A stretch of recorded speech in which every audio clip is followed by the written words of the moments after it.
안녕하세요. 친애하는 청중. 인도네시아가 한국 때문에 발칵 뒤집혀버렸습니다. 그동안 한국은 인니의 KF-21 분담금을 언제 지급할 것이냐며 불만을 표시해왔지만 아무런 조치도 취하지 않고 있었습니다. 인니와의 우호적인 외교관계를 그대로 유지하기 위해서였는데요. 자, 그런데 이번에 한국이 파격적인 결단을 내렸습니다. 인니와 KF-21 협력을 공식 중단해버리겠다고 선포한 것인데요. 이 소식을 들은 조코이 인니 대통령은 대충격을 받았는지 한국에 긴급회의를 요청하며 엄청난 것을 주겠다는 파격적인 제안을 해온 것으로 전해졌습니다.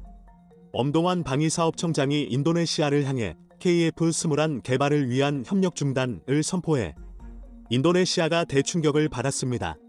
엄 청장은 16일 방사청 국회 국방위원회의 국정감사에서 인니 측의 KF-21 사업 분담금 미납 문제와 관련해 근본 대책을 만들어야 한다는 기동민 더불어민주당 의원의 지적에 이달 초 인니 측에 10월 말까지 2023부터 25년 3년 기간 동안 분담금 납입 계획을 제출하지 않으면 사업 전반에 대해 원점에서 재검토할 수밖에 없다는 입장을 전달했다고 설명했습니다. 인도네시아가 그동안 계속해서 분담금을 깎아달라고 구걸하며 한국에 돈을 내지 않고 있었는데요.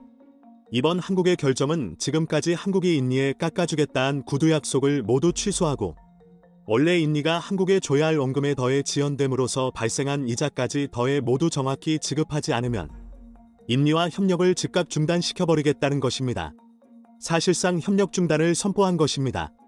앞서 엄동환 방위사업청장은 지난 5월 9일 경남 사천 한국항공우주산업 KAI 본사에서 기자들과 만나 인도네시아가 6월 말까지 연체 분담금 잔액에 대한 납부 계획을 대한민국으로 통보하겠다고 약속했다 라고 말한 바 있지만 실행에 옮겨지지 않고 있습니다.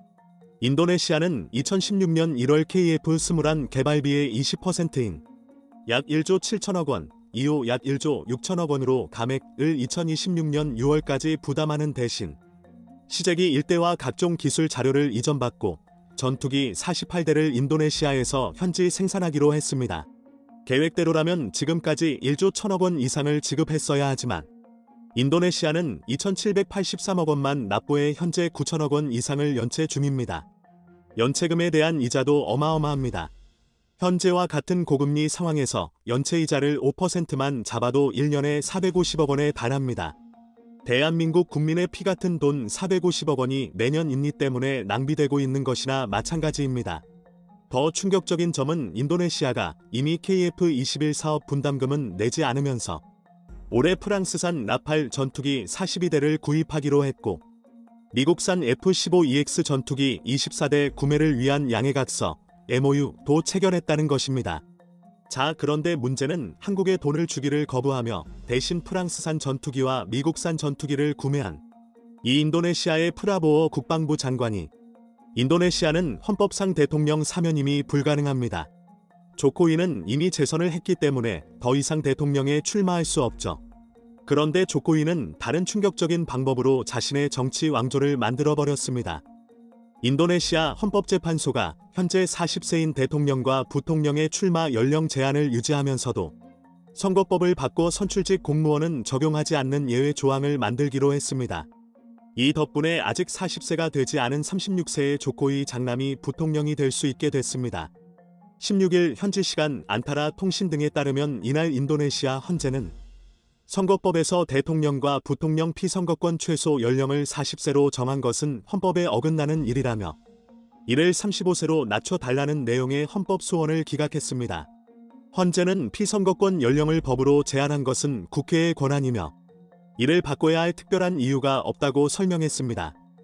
헌재의 이번 판단에 관심이 쓸렸던 것은 헌재가 피선거권 연령을 낮출 경우 조코이 대통령의 장남인 기브란 라카부밍 라카 36 수라카르타 솔로 시장이 내년 2월 대선에서 부통령에 출마할 것이란 전망 때문이었습니다. 이날 헌재의 최종 판단으로 기브란의 부통령 출마 가능성은 사라지는 것처럼 보였습니다.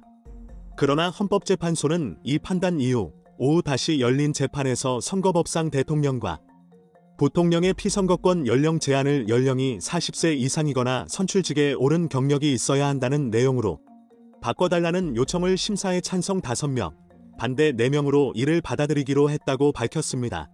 오전에 내린 결정에 배치되는 결정을 당일 오후에 내놓은 말도 안 되는 사건이 일어났습니다. 이 덕분에 조코이의 장남인 기브라는 연령과 관계없이 대통령이나 부통령에 출마할 수 있게 됐습니다. 더 충격적인 사실이 밝혀졌는데요. 이 충격적인 결정을 내린 인니 헌법재판소의 아나르 우스만 소장이 바로 조코이 대통령의 매제였다는 것입니다. 어이가 없죠. 프라보오 국방부 장관이 차기 인니 대통령으로 그리고 조코이의 장남이 부통령으로 서로 손을 잡은 것입니다. 이렇게 한국에 줘야 할 분담금을 한국에 주지 않고 다른 나라에 줘버린 충격적인 선택을 한 프라보오 인니 국방장관이 곧 인니의 대통령이 되면 한국에 더욱더 충격적인 만행들을 저지를 수 있다고 판단한 것입니다. 이에 결국 한국은 인니의 KF-21 공동개발을 완전히 중단시켜버리겠다는 폭탄 발표를 했는데요. 인니는 난리가 났습니다. 한국이 인니의 폭탄 발표를 하면서 동시에 KF-21의 새로운 엄청난 성능을 공개했기 때문인데요. 한국이 인니의 협력 중단을 선언함과 동시에 KF-21에 장착되는 핵심 무장을 공개해 인니에 큰 충격을 주었습니다. 한국은 KF-21의 핵심 무장으로 한국형 GPS 유도폭탄 KHGB과 장거리 공대지 유도탄을 공개했습니다. KHGB에는 중거리 GPS 유도 키트를 장착해 원거리 공격 및 주야간 전천 후 정밀 공격은 물론 GPS 교란 대응까지도 완벽하게 가능한 것으로 알려졌습니다. 또한 장거리 공대지 유도탄을 이용하면 무려 수백 km 떨어진 곳에서 정밀 타격이 가능한 것으로 미국 국방부도 이를 보더니 화들짝 놀란 것으로 전해졌습니다. 인니가 한국에 줘야 할 분담금으로 사들인 프랑스의 라팔 전투기보다 압도적인 성능을 가졌는데도 가격은 더 저렴한 것으로 인니는 땅을 치고 후회하고 있습니다. 인니는 한국의 마음을 돌리기 위해 갑자기 파격적인 제안을 해왔습니다. 한국이 인니의 핵심 광물 재활용 기술을 이전해주는 대가로 인니는 인니에 매장된 히토리와 리튬의 개발권을 한국에 넘기겠다는 너무나도 파격적인 제안을 한 것으로 전해졌습니다. 이를 위해 실제로 한국지질지원연구원 KIGAM 이 미래를 선도할 새로운 핵심 광물 히토리와 흑연 리튬 바나듐의 공급망 확보를 위해 인도네시아와 이미 계약서까지 체결한 것으로 전해졌습니다. 전기차의 상용화 속도가 빨라지면서 배터리를 만드는데 꼭 필요한 리튬이 금보다 귀한 시대가 열리자 리튬 최대 매장지인 멕시코와 칠레, 아르헨티나에 이어 인도네시아도 리튬과 구리 광산 및 관련 기업을 국유화시켜 수출을 금지해버리는 초강수 정책을 펼치고 있는데요. 인도네시아는 한국만 예외로 하여 수출을 허가하는 것은 물론 한국이 인니에서 직접 리튬 광산을 채굴할 수 있는 특권까지 주겠다는 것입니다. 하지만 이미 너무 늦어버렸습니다. K방산 큰손이 폴란드가 한국에 더 높은 금액을 지불하고 KF-21 공동개발에 참여하고 싶다고 지난 5월부터 적극 어필해왔고 고작 9천억 원을 한국에 못 내서 쩔쩔매고 있는 인니와 달리 한국산 무기를 초대규모로 사들이며 이미 23조 원을 한국에 지불한 폴란드는 한국의 KF-21 공동개발 안녕하세요 친애하는 청중 인도네시아가 한국 때문에 발칵 뒤집혀버렸습니다. 그동안 한국은 인니의 KF-21 분담금을 언제 지급할 것이냐며 불만을 표시해왔지만 아무런 조치도 취하지 않고 있었습니다. 인니와의 우호적인 외교관 대만의 한 군사 전문 유튜버가 한국이 신형 호위함을 진수했다는 소식을 듣고 그렇다면 동아시아 최강의 호위함은 무엇인지 동아시아 4개국의 최신의 호위함들을 비교하는 영상을 올려 화제가 되고 있습니다. 해당 영상에서는 가장 우수한 호위함으로 알려진 한국의 최신의 호위함 충남급과 일본의 모가미급 호위함을 중점으로 비교 분석했는데요. 과연 대만 군사 전문가가 결론 내린 동아시아 최강의 호위함은 무엇일지 함께 살펴보도록 하겠습니다. 한국과 일본은 대형 구축함, 잠수함 부대와 경영 항공모함 이외에도 다목적 호위함의 건설에 매우 관심을 가지고 있습니다. 지난 4월 10일 한국 해군 FFX 3형 호위함의 첫 번째 함선인 충남함이 한국현대중공업 그룹 울산조선소에서 공식적으로 진수되었는데요. 충남함은 시운전 테스트를 거친 후 대해년 12월 말 해군에 인도될 예정입니다. 또한 3월 7일에는 일본의 호위함 미쿠마오가 전달되어 복무를 시작했습니다. 이는 모가미급 다목적 호위함의 4번째 함선입니다. 이 일본의 최신의 호위함은 가성비가 뛰어난 함정으로 주력 구축함의 기능을 대부분 갖추고 있습니다. 한편 한국의 FFX 호위함은 3차까지 발전되었는데요. 충남함은 3차의 첫 번째 함선으로서 성능이 크게 향상되었습니다. 오늘은 동아시아의 두 가지 최신의 호위함에 대해 이야기해 보겠습니다. 한국의 FFX 조선 계획은 최강 호위함으로 알려져 있습니다. 한국과 일본은 중국과 대만에 인접한 위치에 있으며 현재 대만 해협의 위기를 심각하게 인식하고 있습니다. 대만 해협에서 충돌이 발생하면 일본과 한국은 이 문제에서 살이지 못할 것입니다. 일본과 한국은 이 문제에서 살이지 못할 것입니다. 자신의 군비를 강화하는 수밖에 없습니다. 전투 능력을 향상시키고 중국 공산당이 가볍게 행동하지 못하도록 해야 합니다. 여러 국내외 분석가들은 2030년이 지나기 전에 중국이 대만을 침공할 가능성이 높다고 예측하고 있습니다. 양안 전쟁이 발발할 경우 한국이 참전하지 않더라도 아시아의 해상 무역이 완전히 차단되면서 막대한 경제적 피해를 입을 수 있기 때문에 중국이 전쟁을 일으킬 엄두를 내지 못하도록 한일 모두 해군력을 강화하는 데 힘을 쏟고 있는 상황입니다. FFX 사업의 세 번째 배치함인 충남함은 차세대 한국형 이지스함의 건조에 앞서 한국의 최신 군함 건조 기술이 총집합된 일종의 테스트함이라고 할 수 있습니다. 때문에 기존 호위함에서는 찾아볼 수 없었던 장비와 시스템이 탑재되었죠. 충남함 호위함의 동력 시스템은 대구급의 디젤 전기 하이브리드 시스템을 유지합니다. 동시에 선체 크기가 더 크며 원양항해 성능이 향상되었습니다. 충남함은 길이 129m에 폭은 14.8m, 높이는 38.9m입니다. 표준배 수량은 3,500톤이며 만재배 수량은 4,300톤입니다. 총 120명의 승무원이 탑승할 수 있습니다. 이 함선은 롤스로이스의 MT-30 가스 터빈 엔진 1대, 2대의 MTU 디젤 엔진, 그리고 2대의 레오나르도의 전자 유도 저속 추진 전동기를 장착하고 있습니다. 최고 속력은 30노트이며 순항 속력은 15노트입니다. 18노트로 계산한 연속 항해 거리는 4,500캐리입니다. 충남함은 비록 호위함이지만 탐지 장비와 작전 시스템, 조금은 작은 배에 큰 포를 장착한 느낌도 듭니다. 충남함은 한화그룹이 유럽타레즈 그룹과 공동으로 개발한 듀얼밴드 능동 이상배 열레이더를 탑재하고 있습니다.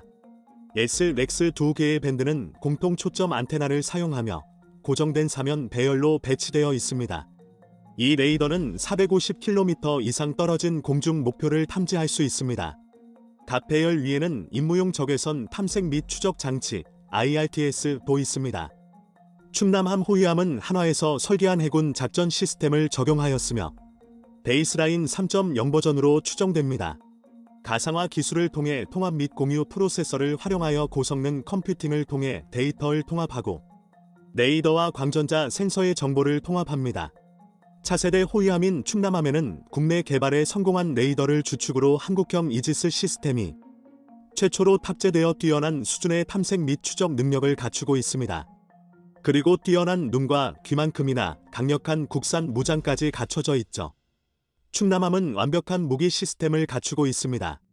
선두에는 MK45 127mm 주포가 한 문이 있으며 주포의 후방에는 2기의 8단 KVAS 수직 발사 시스템이 배치되어 있습니다.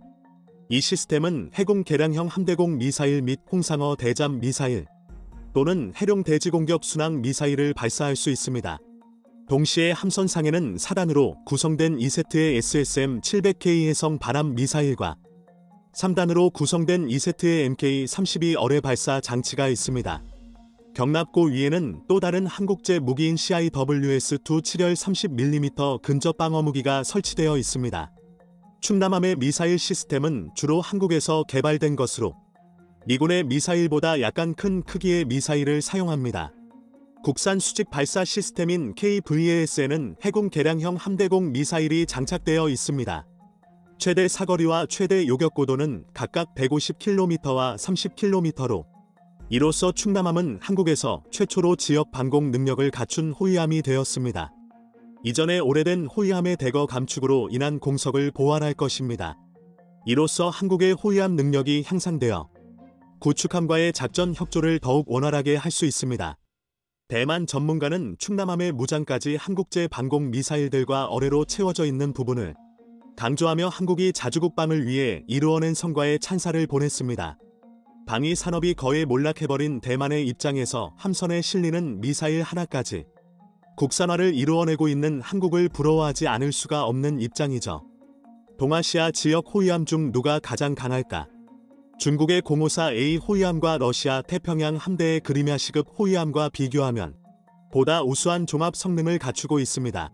일부 구축함의 역할을 대체할 수도 있습니다.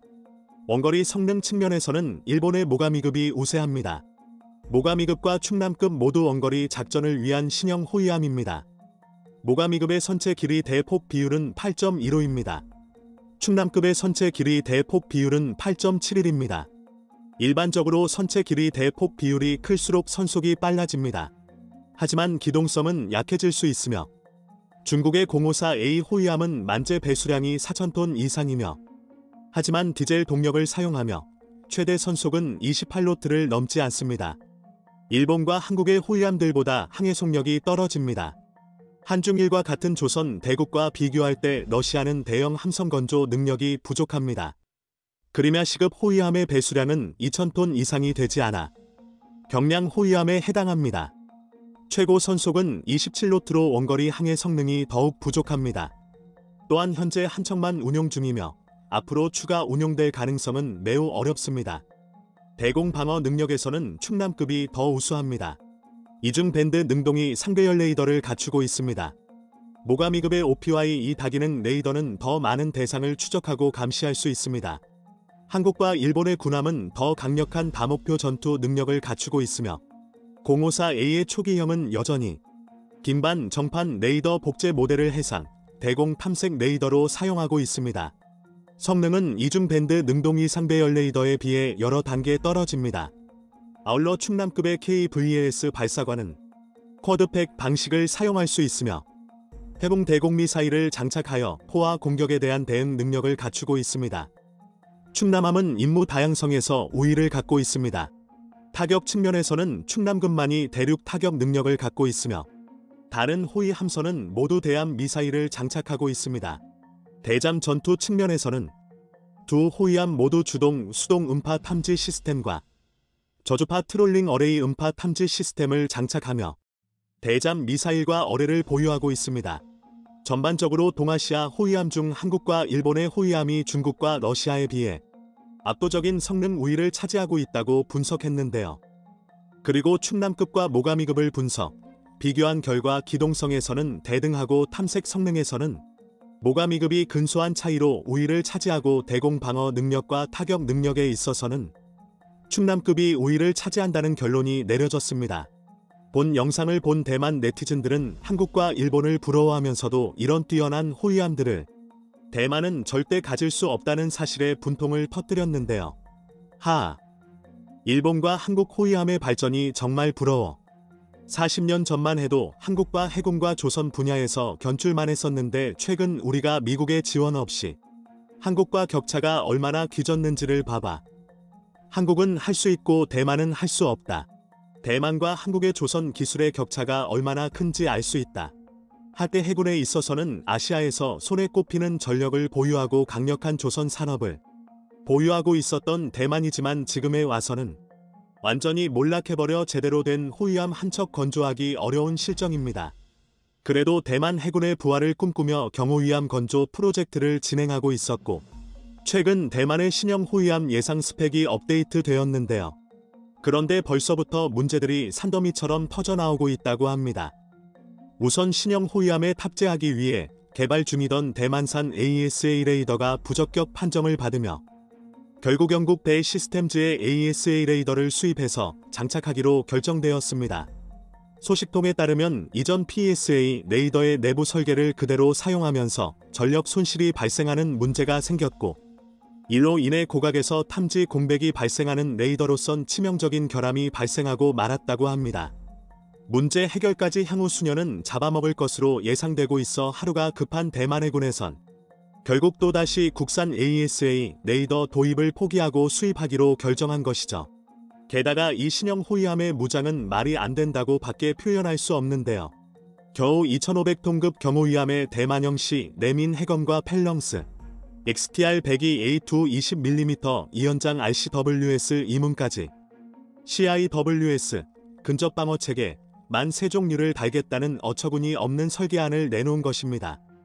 여기에 각종 대함, 대잠 무장들까지 추가해야죠. 이를 본 군사 전문가들은 배의 체급에 절대 다 실을 수 없는 과도한 무장이라며 한선의 내부 공간 확보가 거의 불가능할 것이라고 지적하고 있습니다. 또한 승조원은 겨우 85명이 탑승할 예정인데 겨우 이 인원으로 이 많은 종류의 무장 시스템을 다 관리하는 것은 말이 되지 않죠. 신형 호위함이 복합 추진 시스템을 도입해놓고서도 항속거리가 12노트 기준 2000해리밖에 되지 않아 의문을 자아냈었는데 이 과도한 무장이 그 원인이었던 것입니다. 사실상 설계 단계에서부터 실패한 무기가 될 것이 뻔히 보이는 상황입니다. 대만은 군함 건조 능력을 사실상 상실했었기에 중국의 위협이 코앞에 닥친 지금 부랴부랴 움직이고 있으니 잘 만들 수 있을 리가 없었던 것이죠. 과거 1980년대 대만은 한국의 울산급 호위함을 도입하며 대만 군함 건조 기술을 일신할 수 있는 기회가 있었는데요. 당시 프랑스의 로비와 대만의 방산비리, 은근히 얕잡아보고 있었던 한국에서 군함을 도입해야겠냐는 알량한 자존심 등 여러가지 요인들로 결국 한국 대신 프랑스가 선택받았었습니다. 그리고 그 결과 군함 건조 기술 이전도 물 건너갔고 지나치게 높은 가격과 도입 과정에서 방산 비리가 들통나는 바람에 대만의 건함 사업 전체가 무너져버리는 대참사로 이어지고 말았습니다. 결국 30년 넘게 지난 오늘에도 대만이 제대로 된 호위함 하나 건조하지 못하고 있는 원인이 되었죠. 이 사건을 알고 있는 대만 네티즌들은 당시 정부의 어리석은 선택을 비난하며 한국을 부러워하고 있지만 한 번 놓친 기회는 다시 돌아오지 않습니다. 지금까지 동아시아 최강의 호위함이라는 명예를 대한민국의 충남함이 차지했다는 소식 알아봤는데요. 충남함의 뒤를 이어 건조될 한국형 차세대 이지스-함 KDDX와 보람의 함재기를 탑재한 중형 항공모함까지 완성되어 이제는 당당히 나토 군의 제식 장비로 합류한 대한민국의 FA-50. 얼마 전 FA-50이 국산 항공기 중 최초로 나토 행사에 참여했었다는 소식이 전해졌는데요. 지난 13일에 체코 오스트라바에서 나토 회원국에서 운용 중인 각종 군용기들 전시하고 비행을 선보이는 나토 데이즈 2023 분 행사가 개최되었고 이날 특별 파트너 국가 자격으로 참가한 폴란드는 FA-50GF들 나토 회원국들 앞에 선보였습니다. 놀라운 속도로 납품되고 있는 FA-50은 폴란드의 주력 전투기 미그-29를 대체하는 폴란드의 새로운 날개로 주목받고 있는데요. 지난 7월 10일 폴란드를 위한 FA-50GF1 2호기가 출고되고 한 달 만에 폴란드 땅을 밟았었고 8월 23일에 3위 4호기가 9월 19일에 5, 6호기가 폴란드 땅을 밟으며 폴란드는 총 6대의 FA-50을 보유하게 되었습니다. 이처럼 FA-50 납품은 순조롭게 진행되고 있으며 올해까지 총 12대가 납품되어 폴란드 공군의 한 축을 맡게 될 계획이죠. 그런데 순조로워 보였던 폴란드 FA-50 도입에 심각한 문제가 발생했다는 폴란드 언론의 보도가 전해지며 KAI에 비상이 걸렸는데요. 지난 9월 20일 폴란드 현지 언론에서 8월 15일 열병식에서 한국인이 폴란드 FA-50 전투기를 조종했습니다. 공군만의 문제가 아닙니다. 라는 제목의 기사가 보도되었는데요. 그동안 폴란드에서는 총 2차례의 FA-50 공식 비행이 진행됐었습니다. 8월 15일에 열린 폴란드 열병식과 8월 26일부터 27일 동안 개최된 나돔 에어쇼였는데요. 그런데 이 두 차례의 비행에서 모두 폴란드 파일럿이 아닌 한국인 파일럿이 FA-50을 조종했었다는 것입니다. 에어쇼 당시 주조종사로 KAI 파일럿이 부조종사로 폴란드 파일럿이 탑승해서 FA-50을 조종하는 모습이 공개되었는데요. 본 기사는 이러한 사실을 근거로 현재 폴란드의 FA-50을 단독으로 조종할 수 있는 조종사가 한 명도 없다고 비판했습니다. 또한 현재 FA-50이 주둔하고 있는 폴란드 민스크 공군기지의 조종사들은 여전히 미그-29를 조종하고 있으며 FA-50을 위한 새로운 파일럿을 훈련시키는 것이 쉽지 않아 보인다고 말하며 현 정부의 무리한 군사력 강화 시도가 기존의 병력에 큰 타격을 주고 있다고 덧붙였습니다. 한국에서 유럽까지 지구 반 바퀴를 날아 도착한 FA-50을 제대로 운영할 수 있는 조종사가 없다는 충격적인 소식이었는데요. 이러한 보도에 옳다구나 하고 달려든 곳이 있으니 한국 무기 도입을 밀어붙이고 있는 현 정권을 강력하게 비판하고 있는 폴란드 야당이었습니다. 폴란드는 다가오는 10월 총선을 앞두고 있는데요. 폴란드 제1야당인 시민연단은 자신들이 총선에서 승리할 경우 한국 무기 구매 계약을 재검토하겠다는 공약을 내세우고 있습니다. 한국 무기 반대파를 끌어들여 현 정권에 대한 신뢰를 깎고 표를 집결시키겠다는 선거 전략이라고 할 수 있는데요. 최근 유럽에서 가장 주목받고 있는 FA50에 문제가 발생했다는 기사가 보도되자 언론과 합을 맞추어 한국 무기와 한국 무기 도입을 결정한 현 정권을 강하게 비판하고 있습니다. 일각에서는 폴란드 군이 지나치게 많이 도입한 한국 무기를 제대로 운용할 능력이 없으니 환불해야 한다는 주장까지 나오고 있을 정도이죠. 그런데 자세히 살펴보면 해당 기사가 조종사가 어떻게 양성되는지에 대해 전혀 모르고 있으며 찝을 잡기 위해 억지 주장을 펼치고 있다는 걸 알 수 있는데요. 현재 폴란드에서 FA50을 조종할 수 있는 조종사는 한국에서 교육 과정을 마치고 돌아온 4명뿐입니다. 이들은 1차 교육생으로 지난 2월 21일부터 한국에서 교육받기 시작했는데요.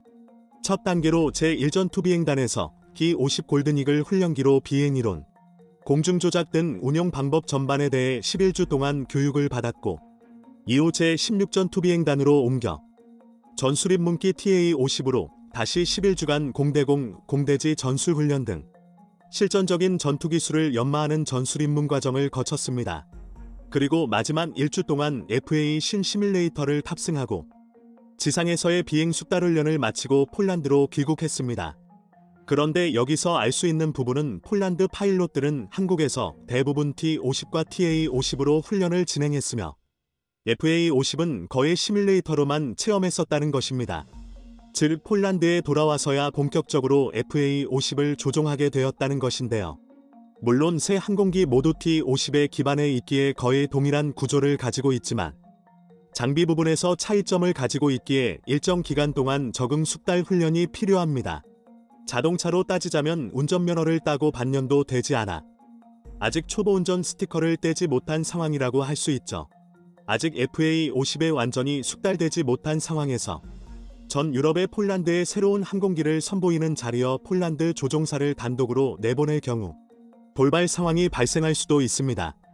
동맹국들뿐만 아니라 러시아에서도 주목하고 있는 행사에서 그런 일은 결코 용납할 수 없죠.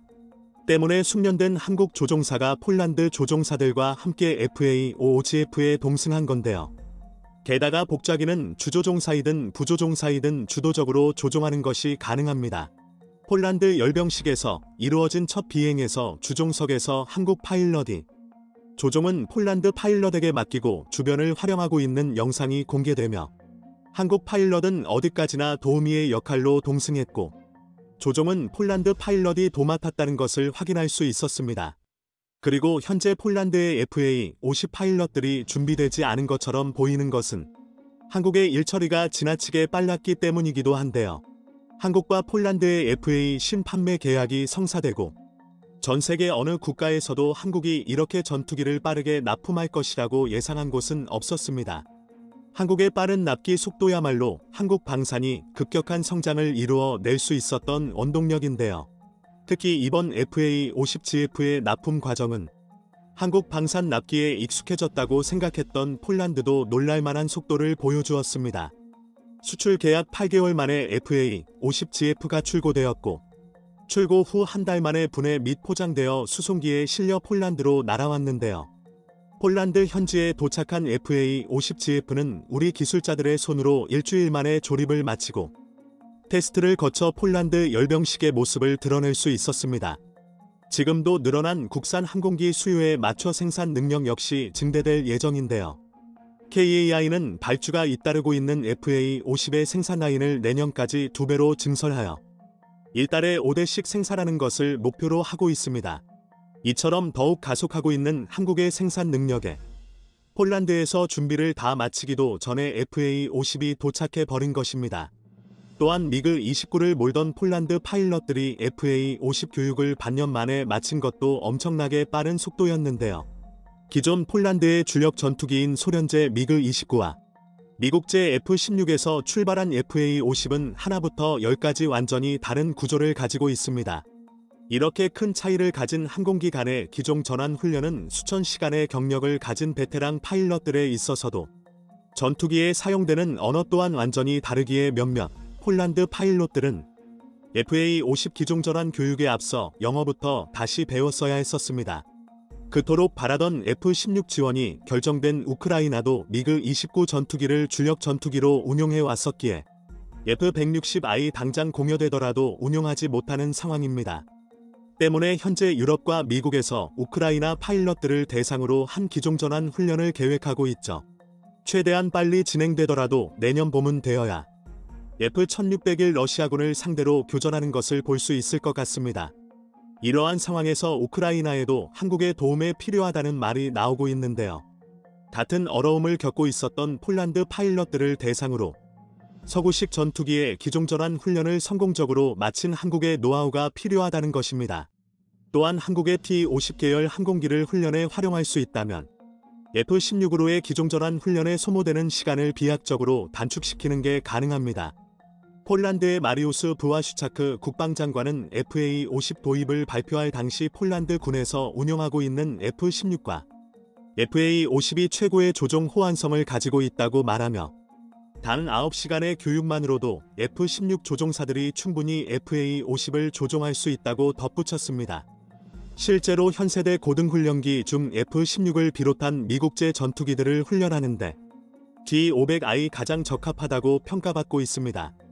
한국에서 훈련을 받았던 폴란드 공군의 조종사 야체크 스돌라레크 소령은 훈련을 위해 탑승했던 TA-50 항공기에 대해 기동성과 속도, 반응 모두 매우 빠릅니다. 저희의 기대를 뛰어넘었습니다. 라고 찬사를 보냈었습니다. 이처럼 뛰어난 훈련용 기체와 수십 년 동안 대량의 F-16을 운용해온 우리 공군의 노하우가 합쳐진다면 우크라이나군의 F-16 실전 배치를 앞당길 수 있을 것 같은데요. 만약 도움이 필요한 우크라이나 전투기 조종사들에게 F-16 기종 전환 프로그램을 제공해 준다고 해도 현재 살상무기 지원을 금지하고 있는 한국의 정책과도 상충되지 않습니다. 성사된다면 직접적이진 않지만 러시아의 치명적인 한 수가 될 수 있을 것으로 예상되고 있습니다. 결국 폴란드의 한국 무기 반대파들의 주장은 이번에도 공연불로 끝나고 말았습니다.